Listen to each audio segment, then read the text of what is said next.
أكيد وأنت بتقلب في السوشيال ميديا الفترة اللي فاتت قابلتك فيديوهات بتتكلم عن إن الفرحة انتهت مع 2019، والغريب إن الموضوع ده مش فيديو أو اتنين، في ناس كتير عندها نفس الإحساس ده، إحساس إن زمان كان أحلى، المسلسلات كانت أحلى، الكورة كانت أحلى، وحتى السوشيال ميديا كانت أحلى، وأنا مش مختلف عنهم، أنا كمان حاسس إن زمان كان أحسن بكتير، فأكيد الموضوع ده ليه تفسير، ما هو حاجة من اتنين، إما إن الموضوع ده وهم في دماغي أو في حاجة حقيقية حصلت غيرت العالم اللي إحنا عايشين فيه. اهلا بيكم، انا اسلام ودي قناه. ما تنساش تعمل لايك وسبسكرايب علشان نكمل، ويلا بينا. بما اننا قلنا ان في احتمالين للموضوع، فخلينا ناخد الاحتمال الاول. هل الموضوع ده وهم فعلا ومفيش حاجه اتغيرت؟ خلينا نرجع لاهم سنه في العصر الحديث 2019 وما قبل الكورونا. خلينا اسالك سؤال، فاكر ايه اللي حصل يوم 18 مايو في السنه دي؟ غالبا يوم عادي كان عندك درس انجليزي مثلا. طب سيبك من اليوم العادي، ايه اهم احداث السنه دي مثلا؟ الاحداث البسيطه، مش لازم موضوع كبير. ليفربول خدت دوري الابطال بعد ما دمرت برشلونه بريمونتادا، بابجي كانت بتحتفل بالذكرى السنويه الاولى، والحدث الاهم على الاطلاق، نزلت لعبه بيس 2019. ايوه كده يا عم، هي دي النوستالجيا والذكريات الجميله. طب الحمد لله ما طلعناش موهومين ولا حاجه، هي السنه دي كانت اجمل سنه فعلا. خليني اقول لك نصيحه قبل ما نكمل الفيديو، ما تستعجلش. تعالى نرجع للسؤال الأول، فاكر إيه اللي حصل يوم 18 مايو في السنة الفشيخة دي؟ يا عم قلنا إنه يوم عادي. طب نسأل سؤال غيره، إيه الحاجات الوحشة اللي حصلت في السنة دي؟ مش لازم حاجات كبيرة، أحداث بسيطة بس حزينة نوعا ما.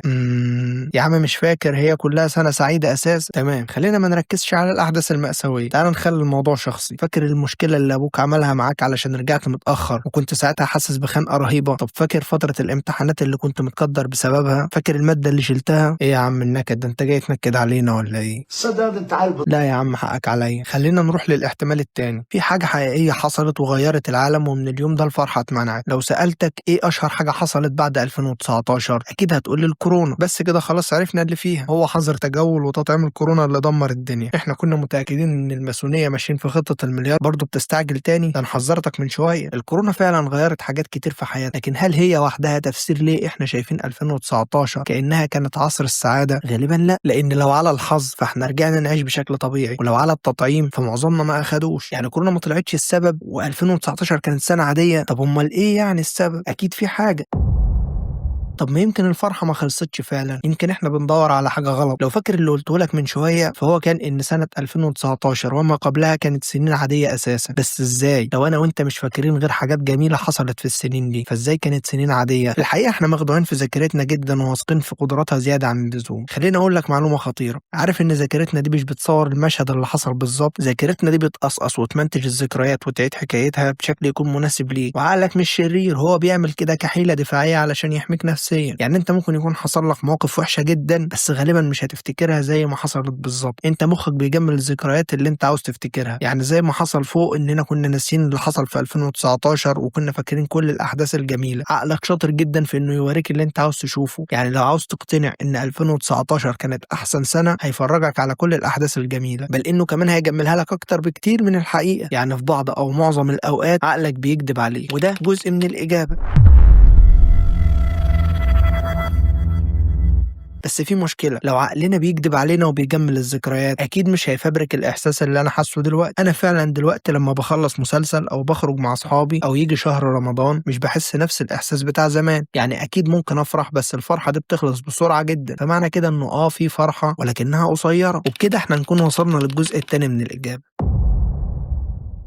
المشكلة هنا بتيجي من التعود أو ائتلاف النعم. هديلك مثال، لو قلت لك أنت حاليا المتحكم في العالم وأي حاجة هتطلبها هتحصل، هتطلب إيه؟ وخلي الطلب في سياق الفرحة لأن ده موضوع الفيديو. غالبا هتطلب إنك تكون مبسوط طول الوقت. طب الغريب إن ده حصل بالفعل، أنت عندك دلوقتي قدرة على الوصول للمتعة أكتر من أي وقت فات، فيديوهات، أفلام، ألعاب، أكل، موسيقى، كل حاجة تقريبا في ثواني. هتقول لي إزاي يعني؟ أمال أنا حاسس بالحزن ليه؟ خليني أقول لك إن أنت اتعودت على الفرحة المستمرة، لأن ببساطة هي متوفرة طول الوقت. يعني لو زمان كنت بتقعد قدام التلفزيون علشان تستمتع بمسلسل، وفي وسط المسلسل ده يطلع لك اعلان والحلقه تخلص في جزء مهم، فيكون عندك فضول تعرف ايه اللي حصل في الحلقه اللي بعدها، كان بيبقى لازم تستنى يوم على الاقل. النهارده انت بتتفرج على المسلسل كله في قعده واحده وبدون اعلانات ولا حاجه. وما وقفناش هنا، احنا ممكن نعمل لك ملخص للمسلسل ده. يعني لو قلنا ان المسلسل اللي هتابعه 30 حلقه، فزمان كان بياخد منك شهر كامل، النهارده هو يوم او يومين، ولو هنلخصه كمان ممكن يبقى ساعه او ساعتين. لحد هنا كنا تمام. بس المشكلة زي ما قلت لك وهو إن الموضوع ده ما حصلش مرة أو مرتين، ده حصل ملايين المرات. فبقى الموضوع اللي كان مبهر بالنسبة لك زمان بقى ده العادي، وده ائتلاف النعمة أو التعود عليها.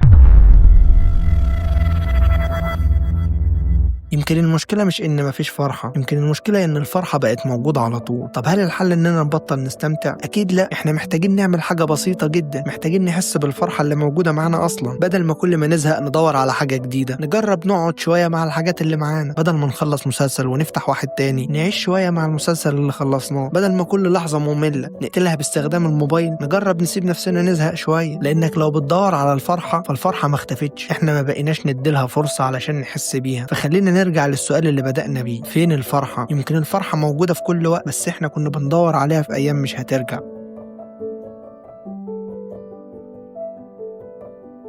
لو عجبك الفيديو ما تنساش تعمل لايك وسبسكرايب في القناة علشان يوصلك كل جديد، وشير الفيديو مع حد بتحبه مش لاقي الفرحة. يلا سلام.